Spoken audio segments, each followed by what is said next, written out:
Hello and welcome back to the virtual classroom. I'm your host, Dr. Olmsted. Today's topic is the second half of our lecture on the New Deal. Before we begin, as always, take a moment, hit pause, jot down the rest of the lecture outline, and pay particular attention to those key terms at the left. Got it? Let's get started. So we left off, FDR is incredibly popular. And in 1935, he's going to launch what is called the Second New Deal. And during the Second New Deal, he's going to try to figure out ways not just to stop the hemorrhaging, but to actually get us out of the Depression and work toward it. Now, during the Second New Deal, there were a lot more of, again, creating long-term preventions as well from preventing another depression. So it's not just about stemming the tide again. This is about getting out of the depression, if possible, and to prevent a future depression. And that if one does come, that people have some kind of safety net, something that will say, oh, you lost your job. Maybe we can help you with that. Maybe the government should provide some type of fallback so we don't have Hoovervilles again. So with that, let's get started here. Now, during the Second New Deal, there's a lot to talk about. I'm going to give you two prominent examples of acts that were passed that have some long-term impact.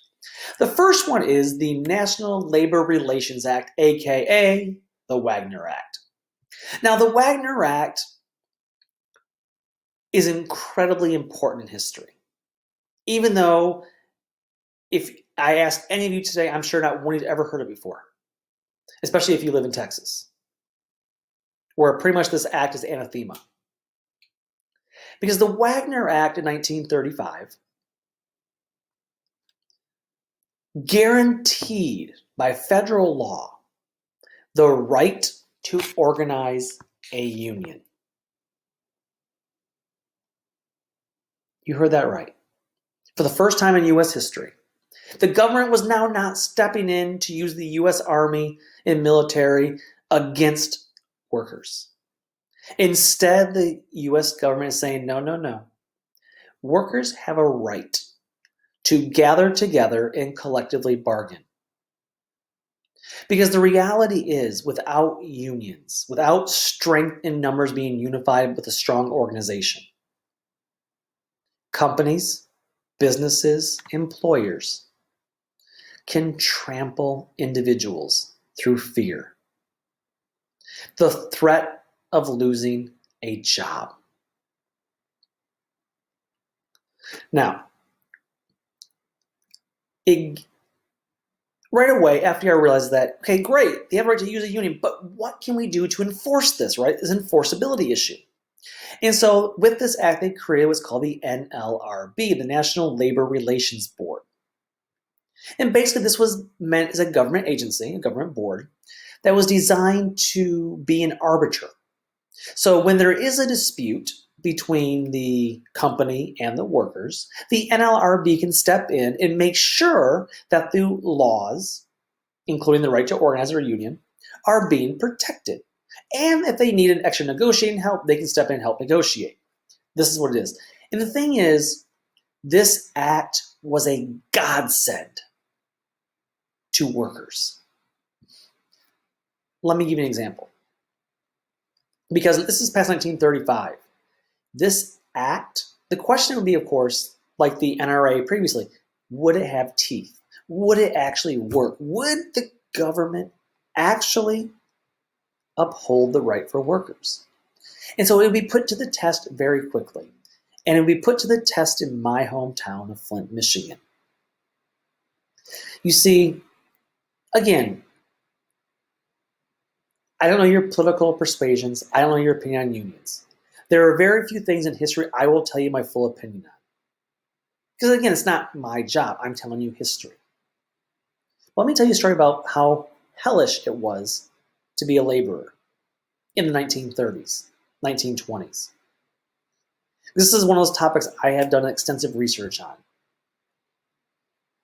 And if you, because I came from an auto family, My father worked for General Motors for 30 years. My brother still works for General Motors. So I have, again, a connection to this. I've done a lot of research on working in factories, especially, again, in the auto industry. And the reality was life was hell. I told you the story previously, I'll tell it again, that an auto worker at a General Motors plant went to his foreman the one day and said, "Sir, I think I'm going to pass out. I'm so sick." And the foreman replied, "Die and prove it." And sure enough, he collapsed and was carried out.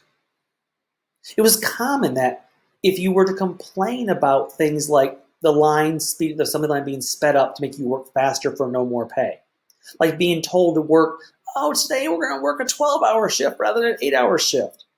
Again, no overtime pay, just regular pay. We're going to cut your hours today, randomly. Well, you know what? We're going to make you do this job today, even though, it's a lot harder job and should be paid more, but because you've never done it before, we're going to pay you less for it.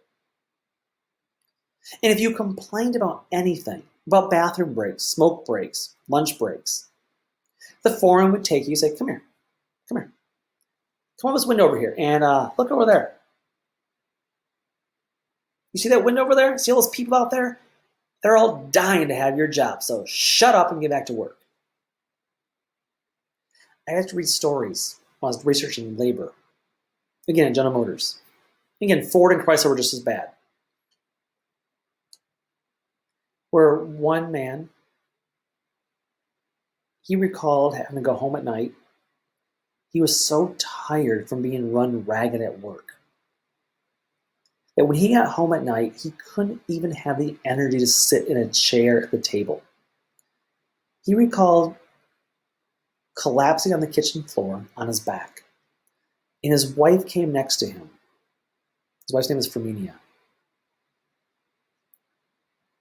And Firminia would feed him his dinner as he lay prostrate on the floor.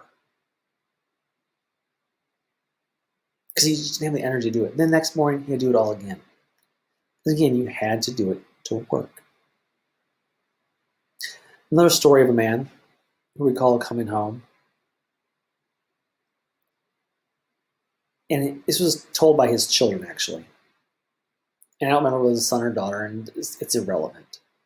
But his son or daughter recalled that their father would come home at night, and he would just, when he came home, he would stop, and he would sit on the front porch in the chair, just too tired to come in the house.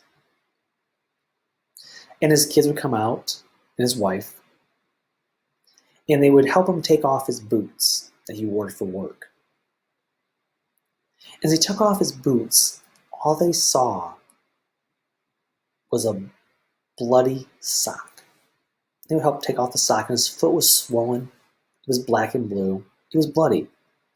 No, he had not gotten in a fight. No, it was not technically a workplace injury. It was just the wet, nasty, horrific conditions that workers were forced to endure. Again, there's no safety standards, nothing. And of course, this is the 1930s, this is the Depression. You don't want to complain about your job, you're lucky to have a job. But I don't care if it's depression or not. I don't care if your job's deemed essential. I don't care if you should be. I hate the phrase, you should just be glad to have a job. No. You're human. You should be treated with dignity, respect. You should not be made to feel as if you're imminently replaceable, as if you are less than human, as if you were expendable. When that happens, there's a problem that needs to be addressed. In the 1930s, unions addressed that need. Now, there was a new union in the mid-1930s known as the United Auto Workers, the UAW, started by a man by the name of Walter Reuther, he and his brother. And they were a young union, and they wanted to strike one of the big three automakers, big three being Ford, General Motors, and Chrysler. Now, Ford was too big, too hostile. He just was too big. It was not going to happen. So they ruled him out. And Chrysler was also deemed too big. But they thought maybe, just maybe, they could strike GM. And they needed a win. Remember, they need union recognition. Now, Walter Reuther had gone overseas. He had studied various types of strikes. He'd even gone to Russia under communism and had incorporated some of their ideas. And there was this new type of strike that had been working pretty well in some places. It was called the sit-down strike. Now, so 1935, the Wagner Act is passed. And also in 1935, in Michigan, a new governor was elected. Now, this new governor, he had never actually said he supported the Wagner Act. He had never said he supported worker rights, but he also had never said he didn't, whereas the previous governor did not support worker rights. And so the plan was to wait until January of 36 and then strike General Motors. Now, again, use this new type of strike. So the plan was very simple. They were going to strike everywhere at General Motors. That's just too hard, too much to organize. So what they wanted to do was pick one factory that made one specific part. This was actually Chevrolet trucks. And it was the body shop. So the frames. And so the idea was you're going to strike this one plant in Flint, Michigan that made the frames. And the idea, of course, was that if you did, you would shut down production of all trucks because the frame couldn't be shipped out. Again, smart thinking. And so they planned the strike for early 1936. In January, once this new governor was coming in place, that hopefully would not be hostile to him. Because remember, the standard up to this point has been governors are being called in to send in the militia, presidents are being called in to send the military in. So what would happen here? Well, unfortunately, in late December 1935, General Motors got wind, heard through the grapevine, spies, that there was going to be a strike.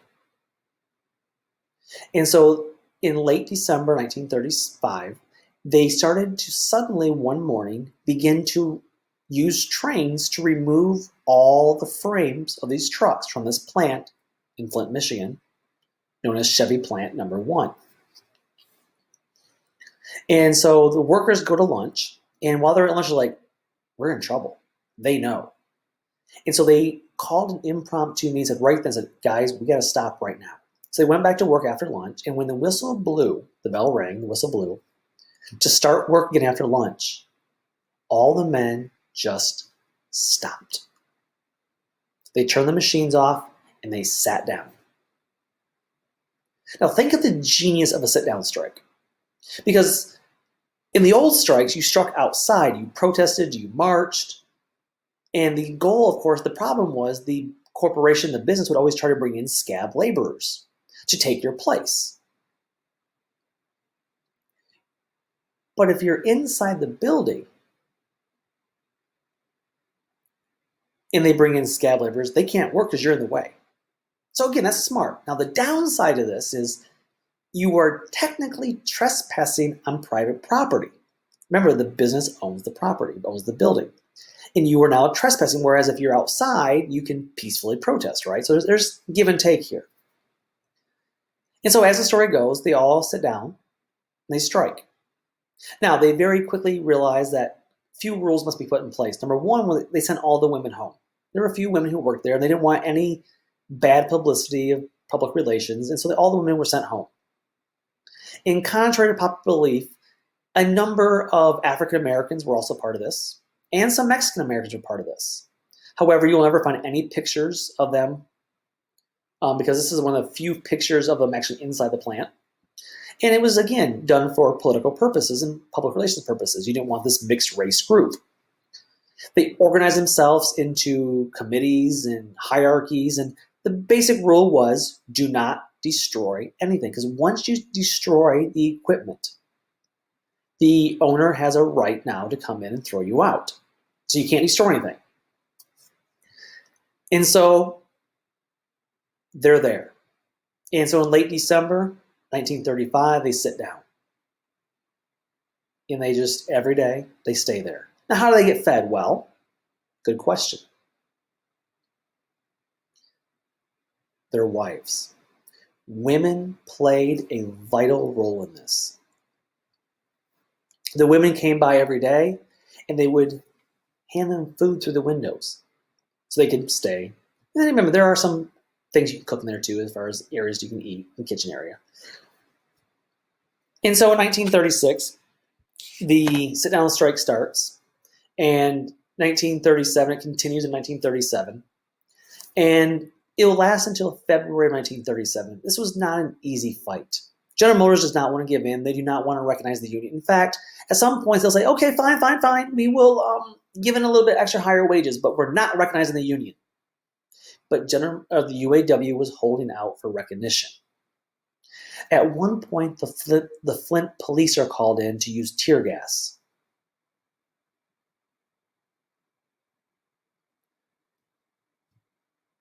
And suddenly, you see that on the sign in the top right corner there, the Battle of Running Bulls. The Flint police crossed in their armed with tear gas and guns. People would be injured in this, but you know what stopped the tear gas? The wives. The women who were at home didn't stay at home. They got out and marched outside the building. Yeah, they gave them food, but they put their bodies between the Flint police and the workers in the building. Yes, a few tear gas get through, yes, and people get to be injured, but bad publicity for GM and the police force if you fire on women.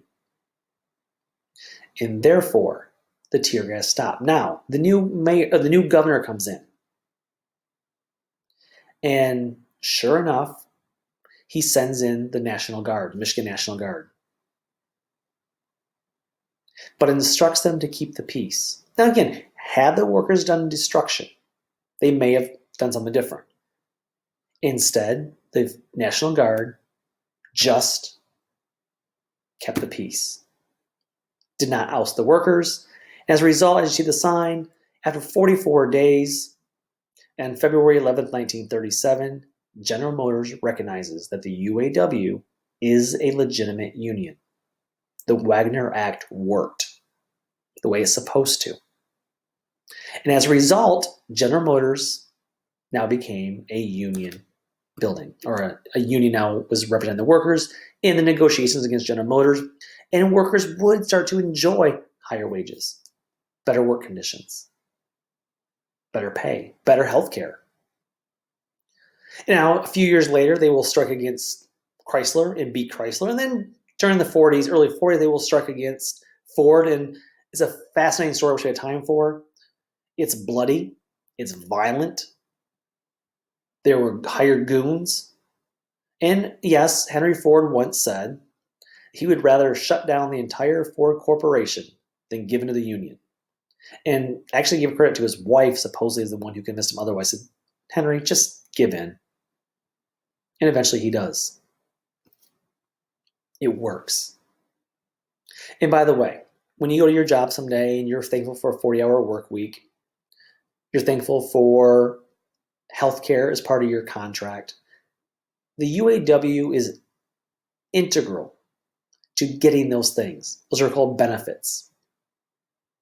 And one of the benefits that the UAW fought for was healthcare and also cost of living increases. So every year you should get a small raise to cover the inflation cost of living. That was the UAW. Now I bring all this up too, and I say, remember, this is national law. But yet here in Texas, unions are illegal because we're supposedly a right-to-work state. The problem with that is Michigan, in my opinion, unfortunately, has also voted to become a right-to-work state in the last 10 years.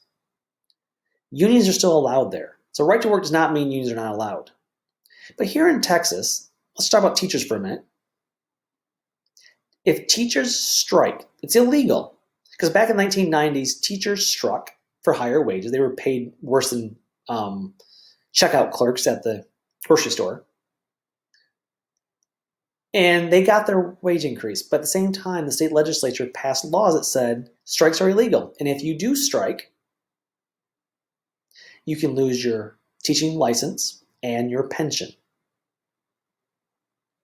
To the point now where teachers can't even call these organizations unions. They have to be called professional organizations because the word union essentially is illegal. Even though we have the Wagner Act that's still in effect. Again, a lack of taking care of workers. That's just one of his most important acts. Probably his most important supreme achievement of FDR was, in fact, the Social Security Act of 1935. And is announced 1935 is considered the cornerstone because it establishes a pension fund for retired people over the age of 65 and their survivors paid through payroll taxes by employers and workers. So here's the deal. You notice this whenever you have a job, that you have taxes taken out of your wages. And a portion of that tax, you'll see, is for Social Security. So all your life while you work, you pay into this Social Security government program. And then when you turn 65, you can start collecting off that money. Now, theoretically, the government puts it into a high or an interest-bearing account, and that money grows as a retirement fund. Now, FDR never wanted this to be your retirement fund, like your sole retirement fund. This was meant as a fallback. Because as you get older, you cannot work as hard as you get older because your body gives out on you. And so back in 1940, you only averaged $22 a month, a very modest sum. This is not to create a comfortable retirement. This was meant to provide a safety net while you can supplement with other income. Now, it's changed over the years, obviously. Only later, now in more recent history, has Social Security become the primary source of retirement. In addition, while monumental, it originally excluded 9.5 million workers because farm laborers, domestic servants, and self-employed individuals were not included in the Social Security Act, which means, again, while not technically not passed as a racist bill, the implementation of it does come off as being a little bit racist because domestic workers and farm laborers are disproportionately African American and Mexican American. And while he wanted to include more people in this, he saw these as necessary compromises to gain support of Southern racist Democrats that he needed to push the act through Congress. One more small thing. I want you to notice what I said, though. Because often today, this is called an entitlement. This Social Security is an entitlement program. We should do something about it. It's wrong for the government to pay you money. It's not technically entitlement because you pay into it. Every paycheck that you get, you pay money to the government in taxes that they are holding in trust for you and helping to grow it so that when you turn 65, you can collect from it. You paid into it. This is your money. You're just getting it back later in life. Now, do we have some problems with how it's done now? Sure. But let's not, throw the baby out with the bathwater. Let's reform a little bit here. So 1935 is a monumental year with the Wagner Act and Social Security Act. 1936 is an election year. And as you see, even Pennsylvania got it right this time. And FDR will win a landslide victory over Alf Landon. He's incredibly popular. I mean, FDR, that is, not Landon. And at the beginning of his second term, though, is when Roosevelt begins to make a couple missteps. Again, he's not perfect. People make mistakes.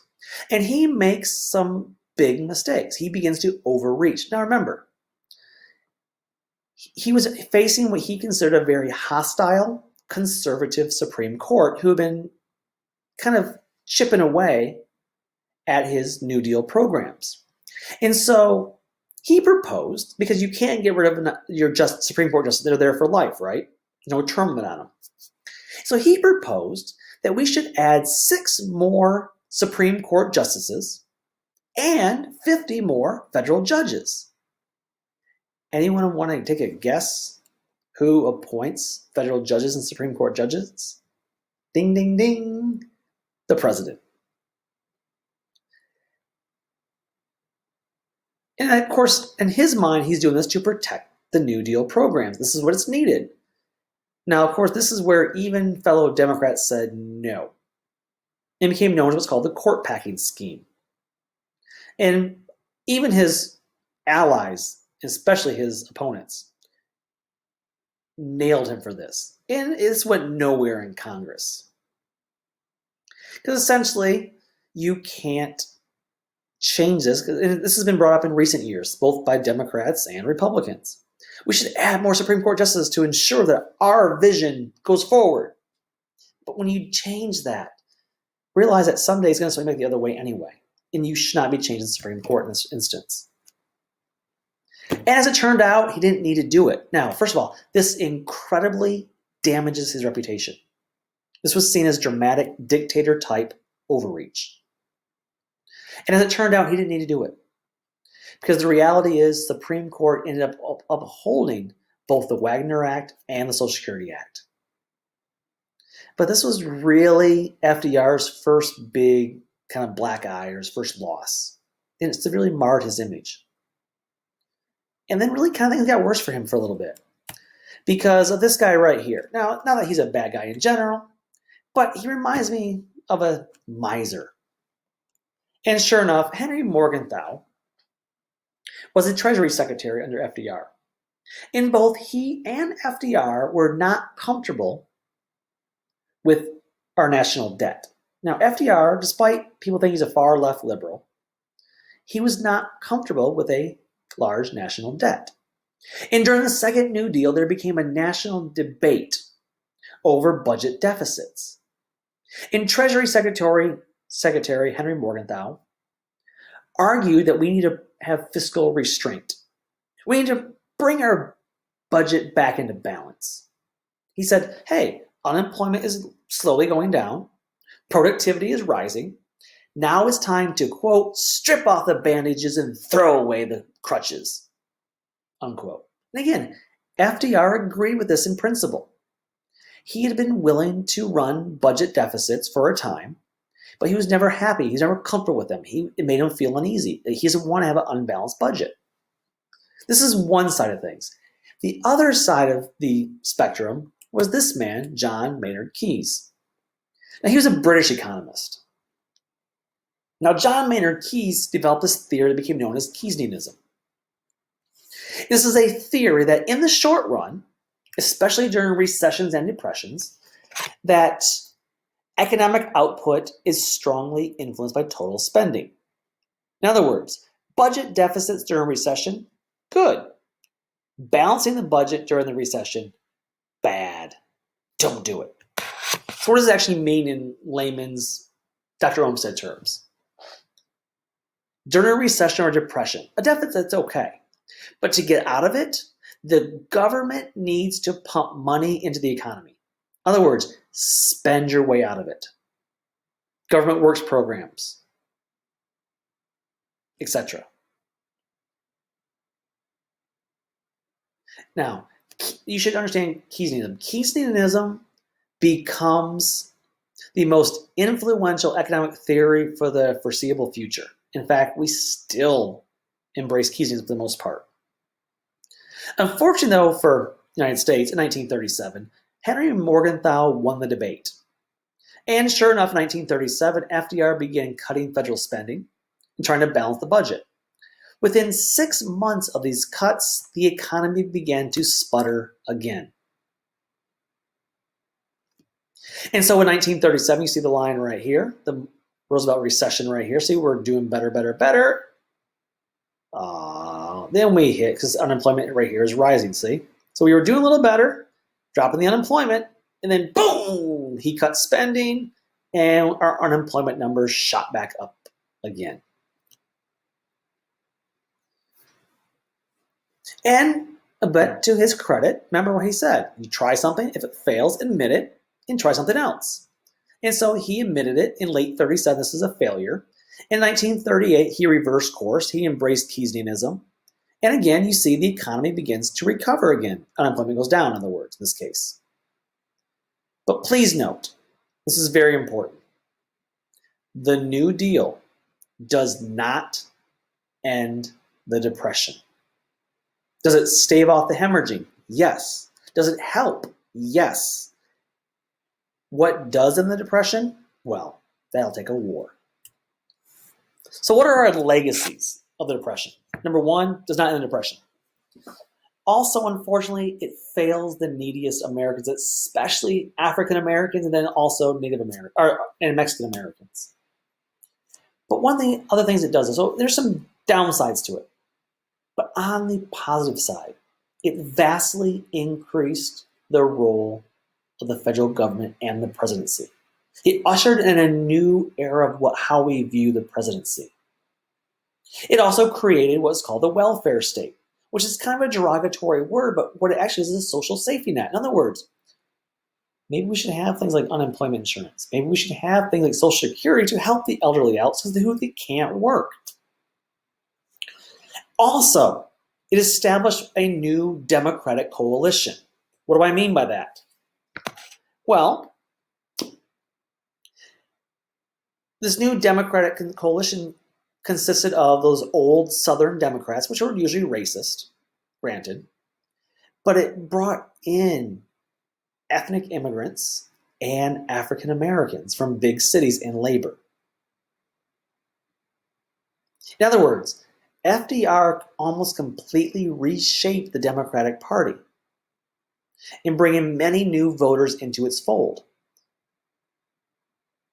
And so Democrats became the party of big cities because of the workers and labor right issues. And yes, they still had the votes of the Southern racist people because that was the old group that was part of it. But they incorporated all these workers, immigrants, and of course, African Americans. On the other hand, Republicans now retreated and they were just the party of big business and rural America.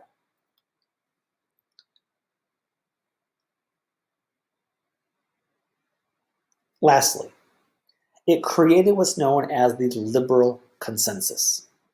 This is a very important concept that you all need to understand in detail. Because the liberal consensus is going to guide American politics and American life for the next 50 years. From the 1930s up until basically 1980, the liberal consensus was created. Now, does this mean that everyone was a liberal? No. There were still conservatives, of course, and we'll talk about conservatism later.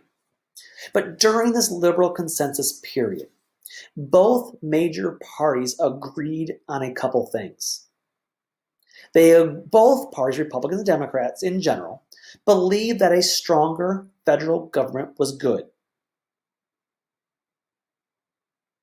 They also agreed, Republicans and Democrats agreed, for the most part, that a social safety net, i.e. the welfare state, was a good thing. That you should provide a basic social safety net in case a recession or depression happens again. Something to help the people survive. So they don't have to sell their kids. The only real difference between Republicans and Democrats in the 30s and 40s and in the 50s was that Democrats and liberals wanted to expand the New Deal welfare state and create more government programs to help people, like universal health care. They wanted tighter regulation on big businesses. They wanted the government to promote equity and fairness. And they also wanted progressive taxation. In other words, rich should pay more. On the other hand, conservatives and mostly Republicans in this case, they accepted the New Deal programs like Social Security. But what they wanted to do was kind of slow down the growth. They were okay with where it was at. They just didn't want to expand. In this period of the liberal consensus, for the most part, is going to continue up until Reagan's election in 1980. So this liberal consensus is vital because about 50 years of U.S. history is covered under the liberal consensus. That both major parties agree that a social safety net is a good thing. It's not until basically Ronald Reagan that this starts being chipped away at. But for there, we'll stop because remember, final thought, the New Deal does not end the Depression. It will take a war. That's a war we'll talk about in our next lecture. But until then, take care. Bye-bye.